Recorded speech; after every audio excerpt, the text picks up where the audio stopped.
Workout करने में अब ज़्यादा टाइम नहीं बचा और ये रास्ते में आते आते मैंने ले ली थी।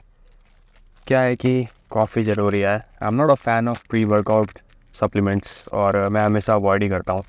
बुरा नहीं बोलता उनको, डेफिनेटली परफॉर्मेंस में हेल्प करते हैं, लेकिन मैं पर्सनली ज़्यादा सप्लीमेंट्स यूज़ नहीं करता और मैं कोशिश करता हूँ कि मैं कम से कम सप्लीमेंट्स लूँ। ठीक है, जैसे प्री वर्कआउट को ड्राई स्कूप करते हैं, मैं कॉफ़ी को ड्राई स्कूप करने वाला हूँ। और वैसे कॉफ़ी का भी यही है कि मैं रोज़ इनटेक नहीं करता इसको ऐसे, बट जिस दिन यू नो चेस्ट या शोल्डर्स का वर्कआउट होता है जिसमें मैसिव पंप आने वाला होता है, तो उस पंप को और बेहतर बनाने के लिए मैं थोड़ा सा कैफीन ऐड करता हूँ। एंड इसके बाद एक चीज़ और ऐड करूँगा, अभी दिखाता हूँ। सो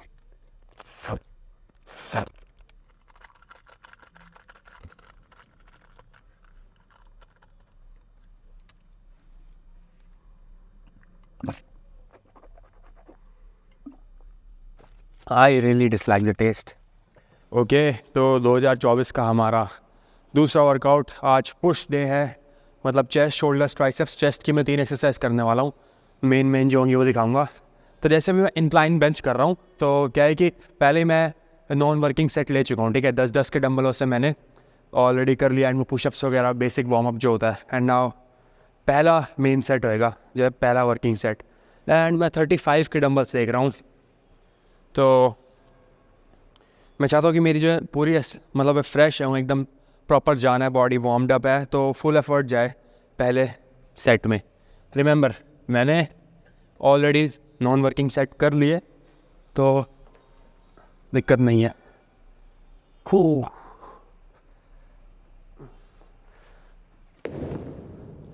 तो मेरे लिए तो अभी हैवी लिफ्ट ही है, ठीक है, क्योंकि मैं दोबारा से शुरुआत कर रहा हूँ, मेरी स्ट्रेंथ वगैरह अब सब गिरी हुई है। तो I don't want take any risk, and belt पहन के मुझे ज़्यादा कॉन्फिडेंस आता है किसी भी लिफ्ट में, फिर चाहे चेस्ट का कर रहा हूँ, बैक, लेग्स, इवन शोल्डर्स, तो बेल्ट पहनना मैं हमेशा प्रेफर करता हूँ। I don't recommend it, but अगर अच्छी फील आती है तो क्या दिक्कत है पहनने में। थोड़ा सेफ फील होता है और कॉन्फिडेंस ज़्यादा आ जाता है लिफ्ट करने का। एट दिस पॉइंट मुझे भी खुद ही नहीं पता कि मैं ये वाला सेट अच्छे से परफॉर्म कर पाऊँगा या नहीं कर पाऊँगा, but let's see how it goes, let's see. सुन यार, मेरे को पीछे से ना पहला रैप ऊपर करवा दियो, ठीक है? बस छोड़ दे। 1 2 3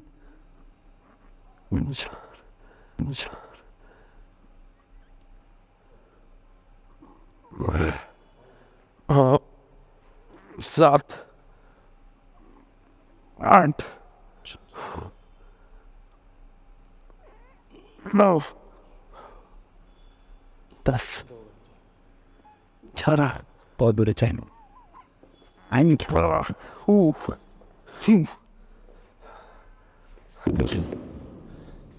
मज़ा नहीं आया यार। पहले मैं 40 के डंबल से बहुत इजीली कर देता था, 15-20 रेप्स भी, बट चलो कोई बात नहीं, इट्स द बिगिनिंग। तो क्योंकि 35 के डंबल से मैं काफ़ी जल्दी हम्बल हो गया, इसलिए अब मैं 30 से ट्राई कर रहा हूँ। मैं चाहता हूँ एकदम क्लीन रेप्स आए, ताकि मसल पे अच्छे से टारगेट हो।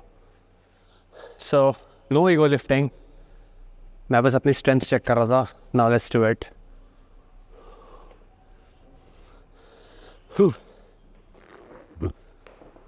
एक, right 3 5 6 7 8 up 10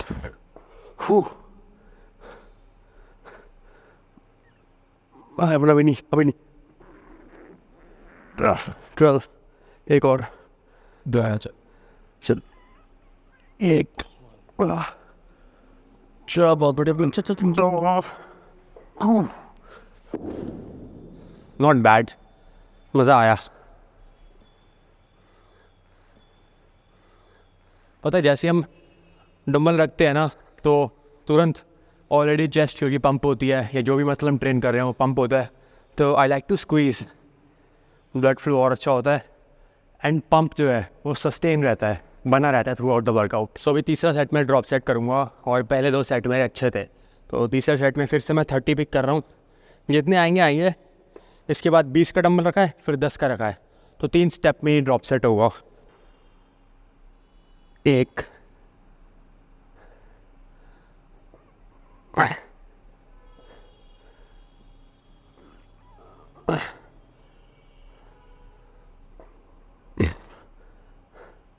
Let's go.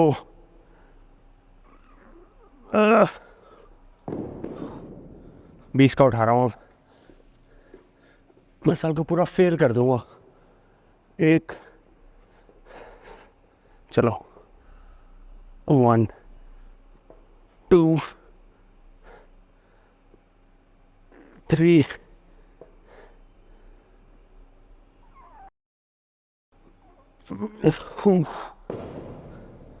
10 का उठा रहा हूँ। 1 ऊपर जाके स्क्वीज, फिर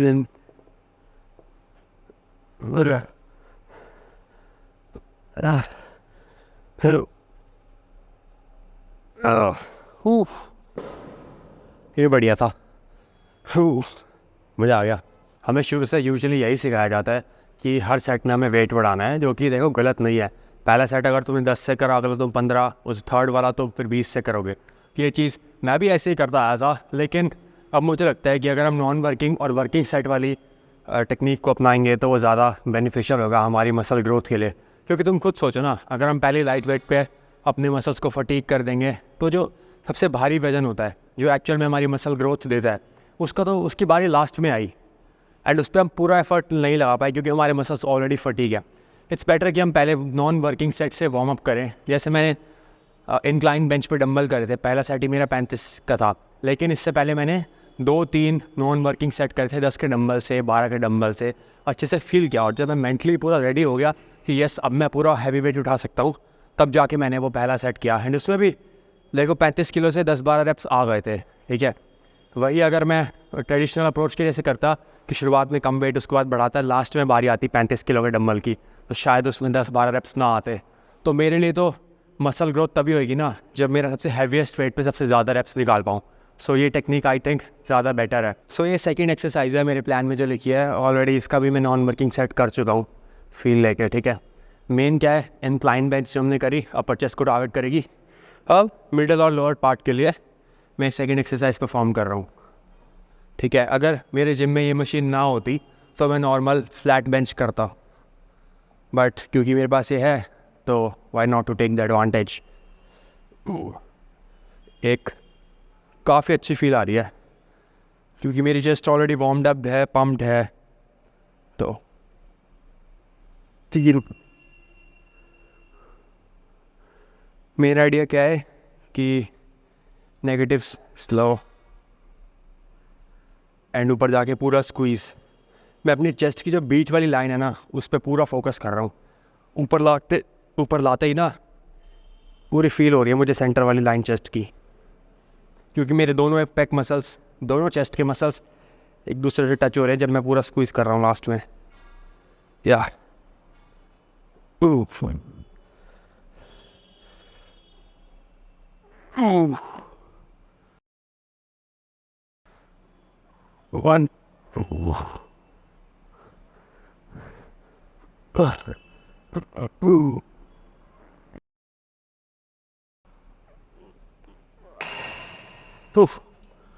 अच्छा था।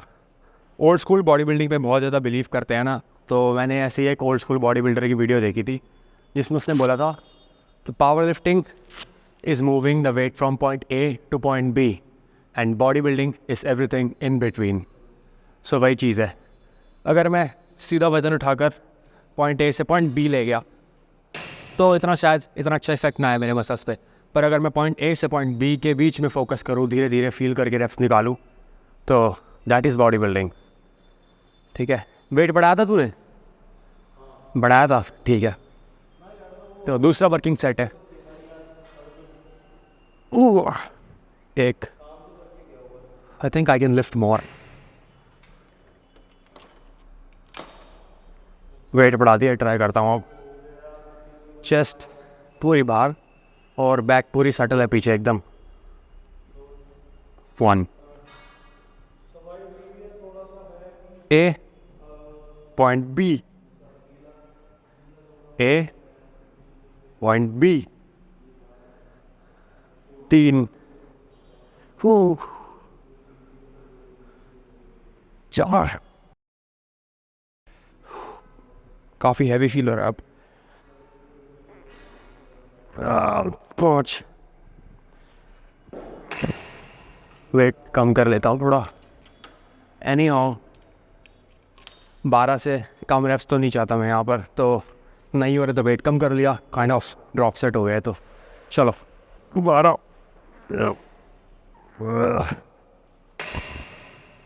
ये अच्छा था। तो चलिए शुरू करते हैं। 1,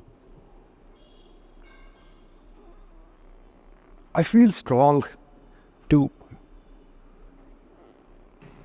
3, 4. It's everything from point A to point B.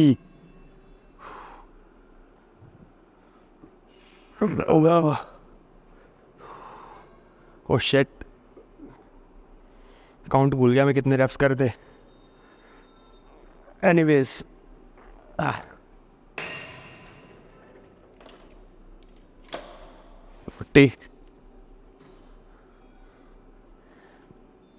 Again मैं अपनी लाइन फील कर रहा हूँ, चेस्ट की बीच वाली एकदम, बैक मसल्स को पूरा स्क्वीज यहाँ पर।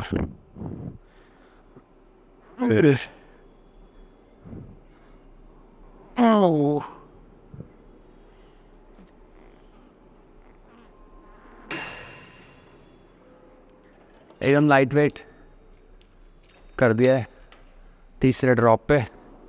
तो यहाँ पर स्लो करने की कोशिश करूँगा। 1, come on, 2, 3,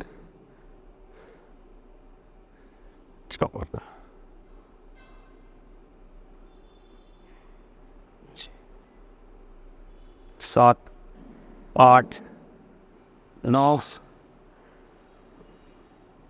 10, 11, 12, 13। डन। ओके, तीसरी एक्सरसाइज चेस्ट के लिए, fly movement. Let's do it. 1,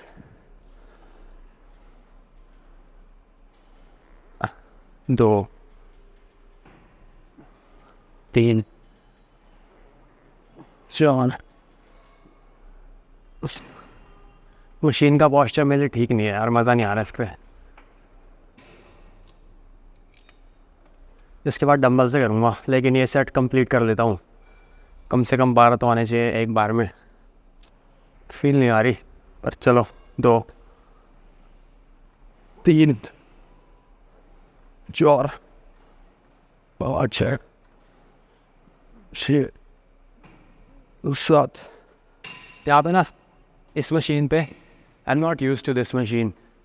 chest से ज़्यादा मेरे डेल्ट एंगेज हो रहा है यहाँ पे, तो मैं डंबल से करना प्रेफर करूँगा। 3 वर्किंग सेट करने हैं इसके, तो एक तो मैंने इसको कंसिडर कर लेता हूँ, पर बाकी जो 2 हैं वो मैं अच्छे से करना चाहता हूँ, डंबल से करूँगा प्रॉपर। मेरा क्या है ना, जब भी ये वाली एक्सरसाइज करता हूँ मुझे आर्नोल्ड याद आता है, ओल्ड स्कूल पंपिंग आयरन में। अगर तुमने देखी हो तो उस डॉक्यूमेंट्री में इसी तरह वो लोग परफॉर्म कर रहे होते हैं, ऐसे पैर ऊपर रख के। और मुझे भी ऐसे ही पसंद आता है, पूरा नीचे स्ट्रेच और ऊपर स्क्वीज़। ये है ना बेटर, इसमें आ रहा है मज़ा। 2, 3। ऊपर मैं डंबल को क्लोज नहीं करता, क्लोज करूँगा तो चेस्ट से टेंशन हट जाएगी, इसलिए ऊपर में गैप रखता हूँ। Yeah.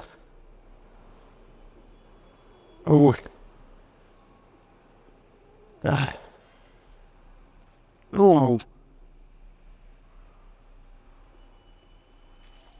No.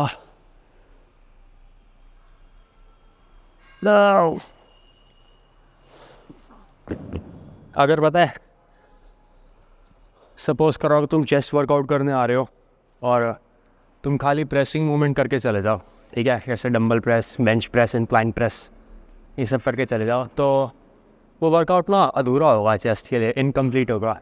जब तक हम फ्लाइंग मूवमेंट इंक्लूड नहीं करेंगे ना, तो chest workout is always incomplete. तो इसलिए जब भी चेस्ट का वर्कआउट हो तो मेक श्योर तुम्हारे वर्कआउट रूटीन में ऐसे फ्लाई मूवमेंट ज़रूर हो, ठीक है, क्योंकि यही वो एक्सरसाइज है जो पेक मसल्स को पूरा स्ट्रेच कर देती है नीचे तक एंड जो एक्चुअल मास ऐड करेगी। So always consider this. Chest का वर्कआउट तो कंप्लीट हो गया था, जिसके मैंने 3 सेट करे, ठीक है, और अभी शोल्डर की पहली एक्सरसाइज कर रहा हूँ। मतलब इसके मैं ऑलरेडी 2 सेट कर चुका हूँ, लेकिन मेरे कैमरा की बैटरी ख़त्म होने वाली है, सो तुम समझ लो इसके भी 3 सेट करूँगा, अगेन भाई वर्किंग और नॉन वर्किंग सेट के जैसे। सो ये मेरा फाइनल सेट है इस एक्सरसाइज का एंड ड्रॉप सेट करूँगा इसे। Let's do it.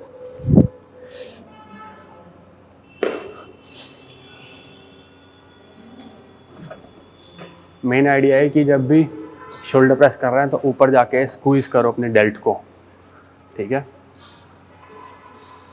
हो, 1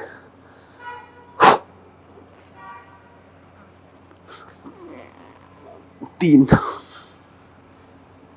4 6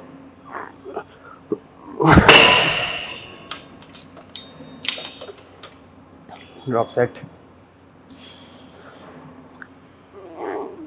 2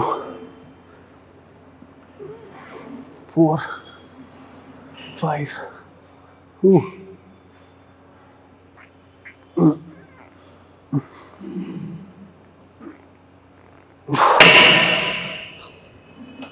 एंड लाइट वेट कर दिया एकदम। Let's do.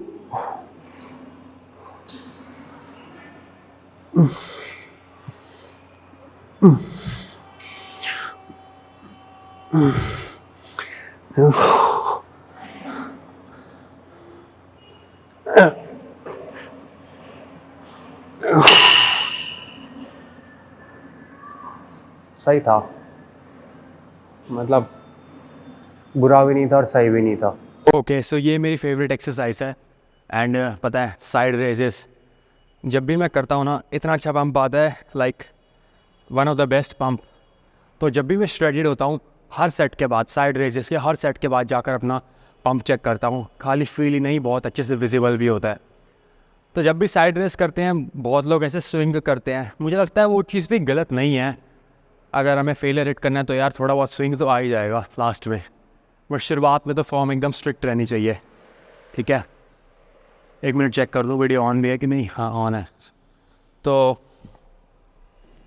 अब देखो, काफ़ी लोग कहते हैं एकदम स्ट्रेट हैंड करके करो, सीधे एकदम ऐसे, ठीक है, मतलब एकदम स्ट्रेट हैंड करके ऐसे। कुछ लोग आगे की तरफ करते हैं, कुछ अपनी एल्बोज़ को मोड़ के करते हैं। तो सारी अलग अलग तरह की वीडियोस देख के बच्चों में ना कन्फ्यूजन हो जाती है कि करें तो करें क्या। मुझे पर्सनली लगता है कि सबकी बॉडी अलग होती है, सबका बॉडी स्ट्रक्चर अलग होता है। बस तुम्हें मेन क्या पता होना चाहिए कि तुम कौन सा मसल टारगेट करे हो। डिफरेंट एंगल्स जो है वो ज़रूर ट्राई करो, तो तुम्हें सूट करता है फिर उसी पे परफॉर्म करो अपनी एक्सरसाइज। सो मुझे हल्की सी एल्बो बेंड करना पसंद है एंड लाइक दैट। 1 2 3 4 5 6 7 8 9 10 11 12 13 14 15 रेप्स निकाले हैं इसके 7.5 से।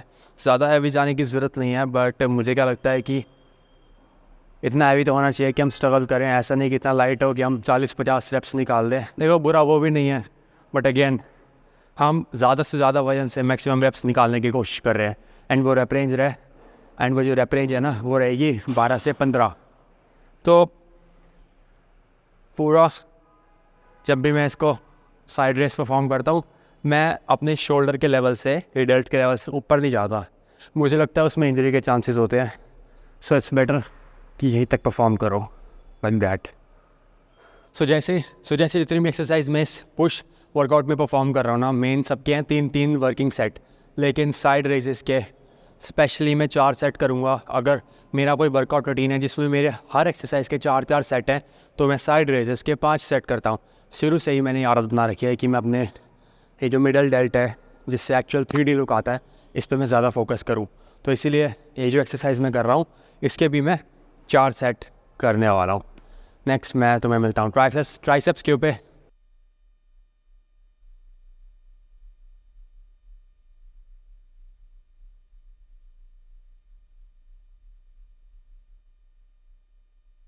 ऑलराइट, सो वर्कआउट मेरा कंप्लीट हो गया, लेकिन पता है जब मैं ट्राइसेप्स का वर्कआउट कर रहा था वीडियो रिकॉर्ड भी करी थी बट अपना माइक ऑन करना भूल गया था। तो बेसिकली सिंगल हैंड से रोप करी थी, ठीक है, सिंगल हैंड से, and then dumbbell over head. अगर मैं आज के वर्कआउट को रेट करूँ तो वॉल्यूम अच्छी थी क्योंकि हमने काफ़ी सारा non working and working set करे। But when it comes to rating कि मुझे मतलब मैं कितना सेटिस्फाइड अपने वर्कआउट से, तो यार मैं बोलूँगा 8 आउट ऑफ 10। सो मैं 8 नंबर दे रहा हूँ आज के अपने वर्कआउट को। पंप अच्छा आया, सब कुछ बढ़िया था, but still I just feel like I could have pushed more. So ऐसा ही है, ये पुश वर्कआउट मेरा था जिसमें मैंने 3 एक्सरसाइज चेस्ट की करी, 2 शोल्डर्स की एंड 2 ट्राइसेप्स की। बस मैं बाहर आया था अपना इंस्टाग्राम का कंटेंट शूट करने बिकॉज यू गाइज नो कि I am an influencer as well. अगर मैं पूरा दिन रेट करूँ आज का तो सब कुछ सही था। लाइक मैंने अपनी डाइट टाइम पे ली एंड प्रॉपर मील्स इनटेक करी, जिसके साथ साथ मैंने अच्छा वर्कआउट भी किया एंड वीडियो बनाने का काम भी पूरा हुआ एंड ऑल द वर्क जो मैं करता हूँ सोशल मीडिया के अलावा। अब एक चीज़ तय करो गाइस, आर्नोल्ड पोज। तो काफ़ी टाइम से वाला पोज में प्रैक्टिस कर रहा हूँ। जब मैंने कॉम्पिटिशन किया था तो तब भी मैंने मतलब काफ़ी प्रैक्टिस किया था इसे, लेकिन I think I am getting close to perfection, you see like that. और पता है इसमें मैंने एक ट्रांजिशन ऐड करा छोटा सा, ऐसे करने के बाद ऊपर, लेट्स गो।